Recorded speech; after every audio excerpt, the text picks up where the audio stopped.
मंच पर विराजमान राज्यपाल श्रीमान आरिफ मोहम्मद खान जी, बिहार के लोकप्रिय एवं बिहार के विकास के लिए समर्पित हमारे लाडले मुख्यमंत्री नीतीश कुमार जी,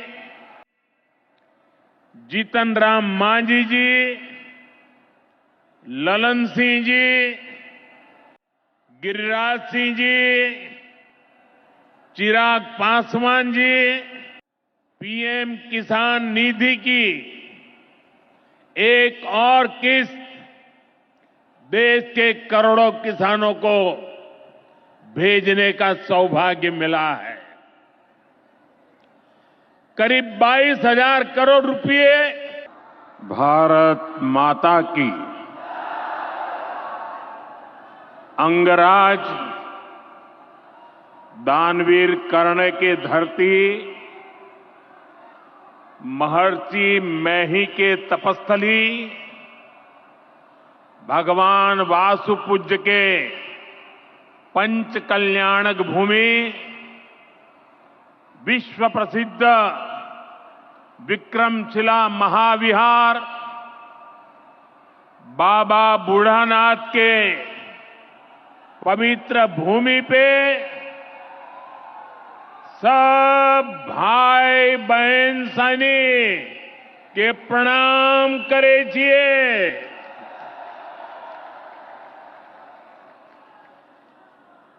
मंच पर विराजमान राज्यपाल श्रीमान आरिफ मोहम्मद खान जी, बिहार के लोकप्रिय एवं बिहार के विकास के लिए समर्पित हमारे लाडले मुख्यमंत्री नीतीश कुमार जी, केंद्रीय मंत्रिमंडल में मेरे सहयोगी शिवराज सिंह चौहान जी, जीतन राम मांझी जी, ललन सिंह जी, गिरिराज सिंह जी, चिराग पासवान जी, राज्य मंत्री श्रीमान रामनाथ ठाकुर जी, बिहार सरकार के उप मुख्यमंत्री सम्राट चौधरी जी, विजय सिन्हा जी, राज्य के अन्य मंत्री एवं जनप्रतिनिधिगण, उपस्थित महानुभाव और बिहार के मेरे प्यारे भाई और बहनों, आज हमारे साथ देश के कोने कोने में कई मुख्यमंत्री, कई मंत्री और करोड़ों करोड़ों किसान भी आज इस कार्यक्रम में हमारे साथ जुड़े हुए हैं। मैं उन सबको भी आदरपूर्वक नमन करता हूं। साथियों, महाकुंभ के समय में मंदरांचल की इस धरती पर आना अपने आप में बड़ा सौभाग्य है। इस धरती में आस्था भी है, विरासत भी है और विकसित भारत का सामर्थ्य भी है। ये शहीद तिलका मांझी की धरती है, ये सिल्क सिटी भी है। बाबा अजगैबीनाथ की इस पावन धरा में इस समय महाशिवरात्रि की भी खूब तैयारियां चल रही हैं। ऐसे पवित्र समय में मुझे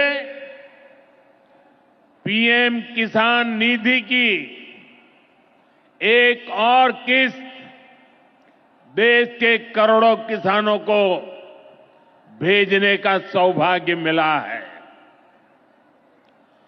करीब 22,000 करोड़ रुपए एक क्लिक पर देश भर के किसानों के खाते में पहुंचे हैं।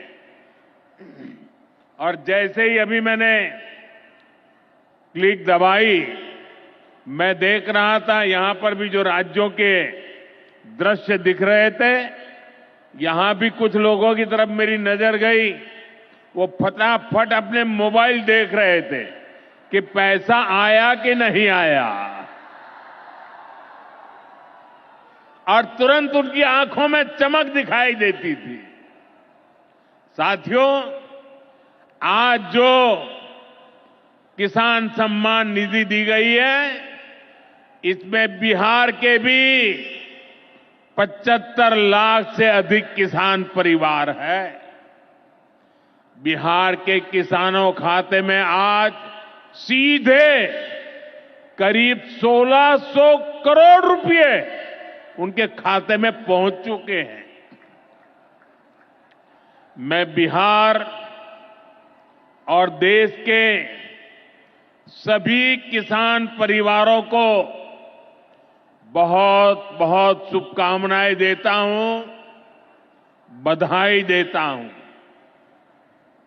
साथियों, मैंने लाल किले से कहा है कि विकसित भारत के 4 मजबूत स्तंभ है। ये स्तंभ है गरीब, हमारे अन्नदाता किसान, हमारे नौजवान, हमारे युवा और हमारे देश की नारी शक्ति। एनडीए सरकार चाहे केंद्र में हो या फिर यहां नीतीश जी के नेतृत्व में चल रही सरकार हो, किसान कल्याण हमारी प्राथमिकता में है। बीते दशक में हमने किसानों की हर समस्या के समाधान के लिए पूरी शक्ति से काम किया है। किसान को खेती के लिए अच्छे बीज चाहिए, पर्याप्त और सस्ती खाद चाहिए, किसानों को सिंचाई की सुविधा चाहिए, पशुओं का बीमारी से बचाव चाहिए और आपदा के समय नुकसान से सुरक्षा चाहिए। पहले इन सभी पहलुओं को लेकर किसान संकट से घिरा रहता था। जो लोग पशुओं का चारा खा सकते हैं, वो इन स्थितियों को कभी भी नहीं बदल सकते। एनडीए सरकार ने इस स्थिति को बदला है। बीते वर्षों में हमने सैकड़ों आधुनिक किस्म के बीज किसानों को दिए। पहले यूरिया के लिए किसान लाठी खाता था और यूरिया की कालाबाजारी होती थी। आज देखिए, किसानों को पर्याप्त खाद मिलती है। हमने तो कोरोना के महासंकट में भी किसानों को खाद की कमी नहीं होने दी। आप कल्पना कर सकते हैं कि अगर एनडीए सरकार न होती, क्या होता? साथियों, अगर एनडीए सरकार न होती तो आज भी हमारे किसान भाई बहनों को खाद के लिए लाठियां खानी पड़ती। आज भी बरौनी खाद कारखाना बंद पड़ा होता, दुनिया के अनेक देशों में खाद की बोरी जो 3,000 रुपये की मिल रही है, वो आज हम किसानों को 300 रुपये से भी कम में देते हैं। एनडीए सरकार न होती तो यूरिया की एक बोरी भी आपको 3,000 रुपये की मिलती। हमारी सरकार किसानों के बारे में सोचती है, उनकी भलाई के लिए काम करती है, इसलिए यूरिया और डीएपी का जो पैसा किसानों को खर्च करना था, वो केंद्र सरकार खुद खर्च कर रही है।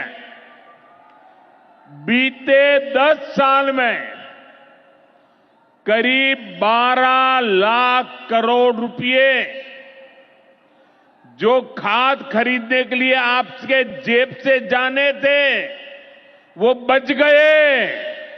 वो केंद्र सरकार ने बजट में से दिए हैं। यानी इतना सारा पैसा, 12 लाख करोड़ रुपया देश के करोड़ों किसानों की जेब में बचा है। साथियों, एनडीए सरकार न होती तो आपको पीएम किसान सम्मान निधि ये भी नहीं मिलती। इस योजना को शुरू हुए अभी करीब 6 साल हुए हैं। अभी तक लगभग 3,70,000 करोड़ रुपए सीधे किसानों के खाते में पहुंच चुके हैं। बीच में कोई बिचौलिया नहीं, कोई कटकी कंपनी नहीं। 1 रुपया दिल्ली से निकले 100 पैसा सीधा पहुंचता है। ये आप जैसे छोटे किसान हैं, जिनको पहले सरकार की योजनाओं का पूरा लाभ नहीं मिल पाता था। छोटे किसानों का हक भी बिचौलिए हड़प कर लेते थे। लेकिन ये मोदी है, ये नीतीश जी है, जो किसानों के हक का किसी को नहीं खाने देंगे। जब एक कांग्रेस वाले, जंगल राज वाले सरकार में थे, तो इन लोगों ने खेती का कुल जितना बजट रखा था, उससे कई गुना ज्यादा पैसा तो हम सीधे आप किसानों के बैंक खातों में भेज चुके हैं। ये काम कोई भ्रष्टाचारी नहीं कर सकता है। ये काम वही सरकार कर सकती है जो किसान कल्याण के लिए समर्पित है। साथियों, कांग्रेस हो, जंगल राज वाले हो, इनके लिए आप किसानों की तकलीफ भी कोई मायने नहीं रखती। पहले जब बाढ़ आती थी, सूखा पड़ता था, ओला पड़ता था, तो ये लोग किसानों को अपने हाल पर छोड़ देते थे। 2014 में जब आपने एनडीए को आशीर्वाद दिया, तो मैंने कहा ऐसे नहीं चलेगा। एनडीए सरकार ने पीएम फसल बीमा योजना बनाई। इस योजना के तहत 2.25 लाख करोड़ रुपए का क्लेम किसानों को आपदा के समय मिल चुका है। साथियों, जो भूमिहीन है, जो छोटे किसान है, उनकी आय को बढ़ाने में एनडीए सरकार पशुपालन को बढ़ावा दे रही है। पशुपालन गांव में हमारी बहनों को लखपति दीदी बनाने में भी बहुत काम आ रहा है।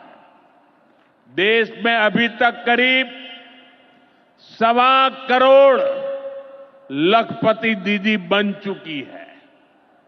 इनमें बिहार की भी हजारों जीविका दीदियां शामिल है। बीते दशक में भारत में दूध उत्पादन 14 करोड़ टन से बढ़कर, ये याद रखिए, 10 साल में 14 करोड़ टन दूध उत्पादन से बढ़कर के 24 करोड़ टन दूध उत्पादन हो रहा है। यानी भारत ने दुनिया के नंबर 1 दूध उत्पादक के रूप में अपनी भूमिका को और सशक्त किया है। इसमें बिहार की भी बहुत बड़ी भागीदारी है। आज बिहार में सहकारी दूध संघ प्रतिदिन 30 लाख लीटर दूध खरीदता है। इसके कारण हर साल 3,000 करोड़ रुपए से अधिक बिहार के पशुपालकों, हमारी माताओं बहनों के खाते में पहुंच रहे हैं। साथियों, मुझे खुशी है कि डेयरी सेक्टर को बढ़ावा देने के हमारे प्रयासों को राजीव रंजन जी, हमारे ललन सिंह जी बहुत ही कुशलता के साथ आगे बढ़ा रहे हैं। इनके प्रयासों से यहां बिहार में 2 परियोजनाएं तेजी से पूरी हो रही है। मोतीहारी का सेंटर ऑफ एक्सीलेंस बेहतरीन देसी नस्ल की गायों के विकास में मदद करेगा।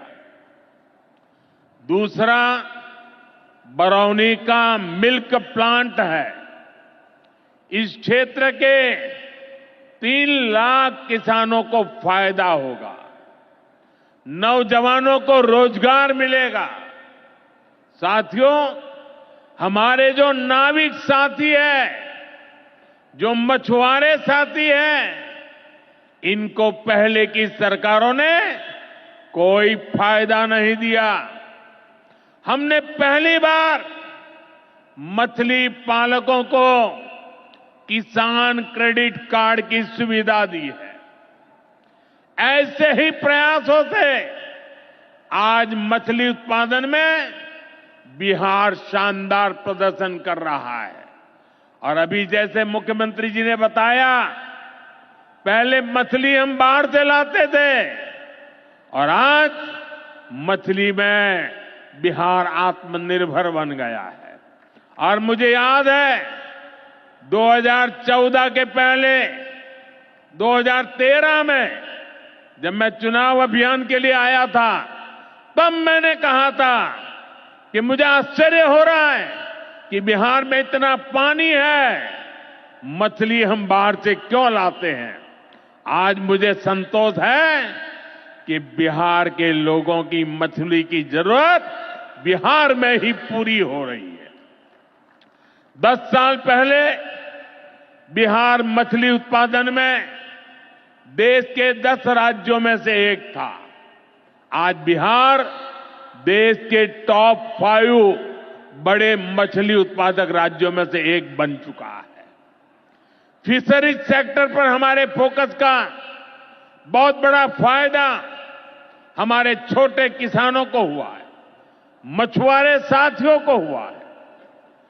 भागलपुर की पहचान तो गंगा जी में रहने वाली डॉल्फिन से भी होती रही है। ये नमामि गंगे अभियान की भी बहुत बड़ी सफलता है। साथियों, बीते वर्षों में सरकार के प्रयासों से भारत का कृषि निर्यात बहुत अधिक बढ़ा है। इससे किसानों को उनकी उपज की ज्यादा कीमत मिलने लगी है। कई कृषि उत्पाद ऐसे हैं जिनका पहली बार निर्यात शुरू हुआ है, एक्सपोर्ट हो रहा है।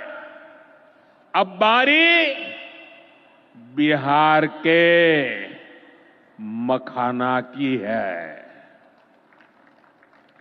मखाना आज देश के शहरों में सुबह के नाश्ते का प्रमुख अंग हो चुका है।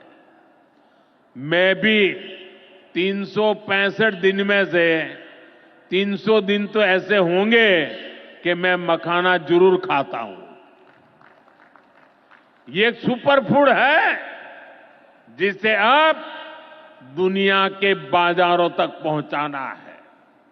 इसलिए इस वर्ष के बजट में मखाना किसानों के लिए मखाना बोर्ड बनाने का ऐलान किया गया है। ये मखाना बोर्ड मखाना उत्पादन, प्रोसेसिंग, वैल्यू एडिशन और मार्केटिंग ऐसे हर पहलू में बिहार के मेरे किसानों की मदद करेगा। साथियों, बजट में बिहार के किसानों और नौजवानों के लिए एक और बड़ी घोषणा भी की गई है।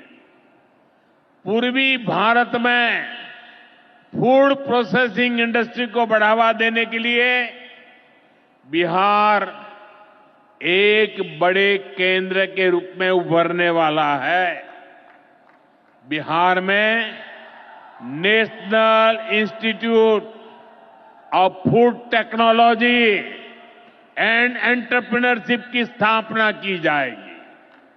यहां बिहार में कृषि के क्षेत्र में 3 नए सेंटर ऑफ एक्सेलेंस की भी स्थापित किए जाएंगे। इनमें से एक हमारे भागलपुर में ही स्थापित होगा। यह सेंटर आम की जर्दालू किस्म पर फोकस करेगा। 2 और केंद्र मुंगेर और बक्सर में बनाए जाएंगे, जो टमाटर, प्याज और आलू किसानों को मदद देंगे। यानी किसान हित के निर्णय लेने में हम कोई कसर बाकी नहीं छोड़ रहे।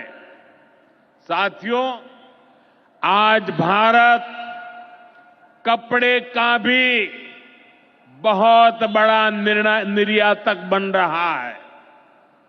देश में कपड़ा उद्योग को बल देने के लिए अनेक कदम उठाए जा रहे हैं। भागलपुर में तो कहा जाता है कि यहां पेड़ भी सोना उगलते हैं। भागलपुरी सिल्क, टसर सिल्क पूरे हिंदुस्तान में मशहूर है। दुनिया के दूसरे देशों में भी टसर सिल्क की डिमांड लगातार बढ़ रही है। केंद्र सरकार रेशम उद्योग को बढ़ावा देने के लिए फैब्रिक और yarn dyeing unit, fabric printing unit, fabric processing unit, ऐसे इंफ्रास्ट्रक्चर निर्माण पर बहुत जोर दे रही है। इससे भागलपुर के बुनकर साथियों को आधुनिक सुविधाएं मिलेगी और उनके उत्पाद दुनिया के कोने कोने में पहुंच पाएंगे। साथियों, बिहार की एक और बहुत बड़ी समस्या का समाधान एनडीए सरकार कर रही है। नदियों पर पर्याप्त पुल न होने के कारण बिहार को अनेक समस्याएं होती है। आपको आने जाने में दिक्कत ना हो, इसके लिए हम तेजी से काम कर रहे हैं। अनेकों पुल बनवा रहे हैं। यहां गंगा जी पर 4 लेन के पुल के निर्माण का भी तेजी से काम चल रहा है। इस पर 1100 करोड़ रुपए से ज्यादा खर्च किए जा रहे हैं। साथियों, बिहार में बाढ़ से भी बहुत नुकसान होता है। इसके लिए भी हमारी सरकार ने हजारों करोड़ रुपए के प्रोजेक्ट स्वीकृत किए हैं। इस वर्ष के बजट में तो पश्चिमी कोसी नहर ईआरएम परियोजना के लिए मदद देने की घोषणा की गई है। इस परियोजना से मिथिलांचल क्षेत्र में 50,000 हेक्टेयर भूमि सिंचाई के दायरे में आएगी। इससे लाखों किसान परिवारों को लाभ होगा। साथियों, एनडीए सरकार किसानों की आय बढ़ाने के लिए अलग अलग स्तर पर काम कर रही है। भारत में उत्पादन बढ़े, दलहन और तिलहन में हम आत्मनिर्भर हो, यहां ज्यादा से ज्यादा फूड प्रोसेसिंग उद्योग लगे और हमारे किसानों के उत्पाद दुनिया भर तक पहुंचे। इसके लिए सरकार एक के बाद एक नए कदम उठा रही है। मेरा तो सपना है कि दुनिया की हर रसोई में भारत के किसान का उगाया कोई न कोई उत्पाद होना ही चाहिए। इस वर्ष के बजट ने भी इसी विजन को आगे बढ़ाया है। बजट में एक बहुत ही बड़ी पीएम धन धान्य योजना की घोषणा की गई है। इसके तहत देश के 100 ऐसे जिलों की पहचान की जाएगी जहां सबसे कम फसल उत्पादन होती है। फिर ऐसे जिलों में खेती को बढ़ावा देने के लिए विशेष अभियान चलाया जाएगा। दलहन में आत्मनिर्भरता के लिए मिशन मोड पर काम किया जाएगा। किसान ज्यादा से ज्यादा दालें उगाए, इसके लिए किसानों को प्रोत्साहन मिलेगा। दालों की एमएसपी पर खरीद को और अधिक बढ़ाया जाएगा। साथियों, आज का दिन एक और वजह से बहुत खास है। हमारी सरकार ने देश में 10,000 एफपीओ किसान उत्पादक संघ बनाने का बड़ा लक्ष्य रखा था। आज मुझे ये बताते हुए खुशी है कि देश ने इस लक्ष्य को प्राप्त कर लिया है।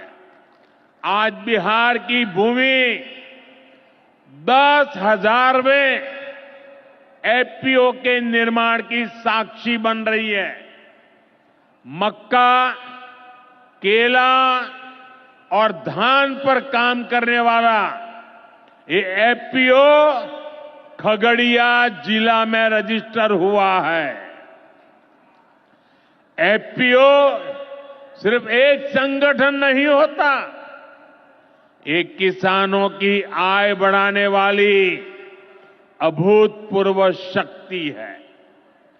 एफपीओ की ये शक्ति छोटे छोटे किसानों को बाजार के बड़े लाभ सीधे उपलब्ध कराती है। एफपीओ के जरिए आज तमाम ऐसे अवसर हमारे किसान भाइयों बहनों को सीधे मिल रहे हैं जो पहले उपलब्ध नहीं थे। आज देश के करीब 30 लाख किसान एफपीओ से जुड़े हैं और बड़ी बात यह कि इसमें करीब 40% हमारी बहनें हैं। ये एफपीओ आज कृषि क्षेत्र में हजारों करोड़ रुपए का कारोबार करने लगे हैं। मैं सभी 10,000 एफपीओ के सदस्यों को भी बहुत बहुत बधाई देता हूं। साथियों, एनडीए सरकार बिहार के औद्योगिक विकास पर भी उतना ही बल दे रही है।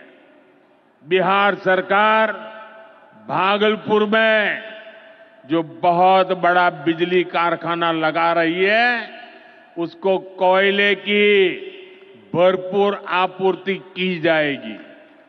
इसके लिए केंद्र सरकार ने कोल लिंकेज को स्वीकृति दे दी है। मुझे पूरा भरोसा है कि यहां पैदा होने वाली बिजली बिहार के विकास को नई ऊर्जा देगी। इससे बिहार के नौजवानों को रोजगार के नए अवसर मिलेंगे।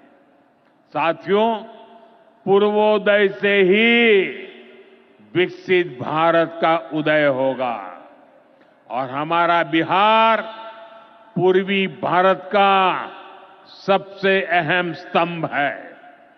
बिहार भारत की सांस्कृतिक विरासत का प्रतीक है। कांग्रेस आरजेडी के लंबे कुशासन ने बिहार को बर्बाद किया, बिहार को बदनाम किया। लेकिन अब विकसित भारत में बिहार का वही स्थान होगा जो प्राचीन समृद्ध भारत में पाटलिपुत्र का था। इसके लिए हम सभी मिलकर निरंतर प्रयास कर रहे हैं। बिहार में आधुनिक कनेक्टिविटी के लिए, सड़कों के नेटवर्क के लिए, जन कल्याण की योजनाओं के लिए एनडीए सरकार प्रतिबद्ध होकर काम कर रही है। मुंगेर से भागलपुर होते हुए मिर्जा चौकी तक करीब 5,000 करोड़ रुपए की लागत से नया हाईवे भी बनाने का काम शुरू हो रहा है। भागलपुर से औंसडीहा तक 4 लेन सड़क को चौड़ा करने का काम भी शुरू होने जा रहा है। भारत सरकार ने विक्रमशिला से कटारिया तक नई रेल लाइन और रेल पुल को भी स्वीकृति दे दी है। साथियों, हमारा ये भागलपुर सांस्कृतिक और ऐतिहासिक रूप से बहुत महत्वपूर्ण रहा है। विक्रमशिला विश्वविद्यालय के कालखंड में ये वैश्विक ज्ञान का केंद्र हुआ करता था। हम नालंदा विश्वविद्यालय के प्राचीन गौरव को आधुनिक भारत से जोड़ने का काम शुरू कर चुके हैं। नालंदा विश्वविद्यालय के बाद अब विक्रमशिला में भी सेंट्रल यूनिवर्सिटी बनाई जा रही है। जल्द ही केंद्र सरकार इस पर काम शुरू करने वाली है। मैं नीतीश जी, विजय जी, सम्राट जी सहित बिहार सरकार की पूरी टीम को बधाई देता हूं। आप इस प्रोजेक्ट से जुड़ी जरूरतों को पूरा करने में तेजी से जुटे हैं। साथियों, एनडीए सरकार भारत की गौरवशाली विरासत के संरक्षण और वैभवशाली भविष्य के निर्माण के लिए एक साथ काम कर रही है। लेकिन ये जो जंगल राज वाले हैं, इनको हमारी धरोहर से, हमारी आस्था से नफरत है। इस समय प्रयागराज में एकता का महाकुंभ चल रहा है। ये भारत की आस्था का, भारत की एकता और समरसता का सबसे बड़ा महोत्सव है। पूरे यूरोप की जितनी जनसंख्या है, उससे भी ज्यादा लोग अब तक एकता के इस महाकुंभ में डुबकी लगा चुके हैं, स्नान कर चुके हैं। बिहार से भी गांव-गांव से श्रद्धालु एकता के इस महाकुंभ होकर आ रहे हैं। लेकिन ये जंगलराज वाले महाकुंभ को ही गाली दे रहे हैं। महाकुंभ को लेकर भद्दी भद्दी बातें कर रहे हैं। राम मंदिर से चिढ़ने वाले लोग महाकुंभ को भी कोसने का कोई मौका नहीं छोड़ रहे हैं।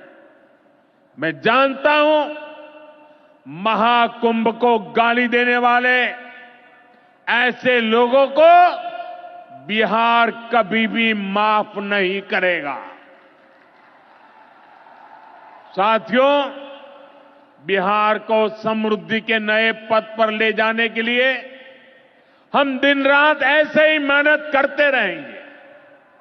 एक बार फिर देश के किसानों को और बिहार वासियों को बहुत बहुत बधाई। मेरे साथ बोले, भारत माता की, भारत माता की। बहुत बहुत धन्यवाद।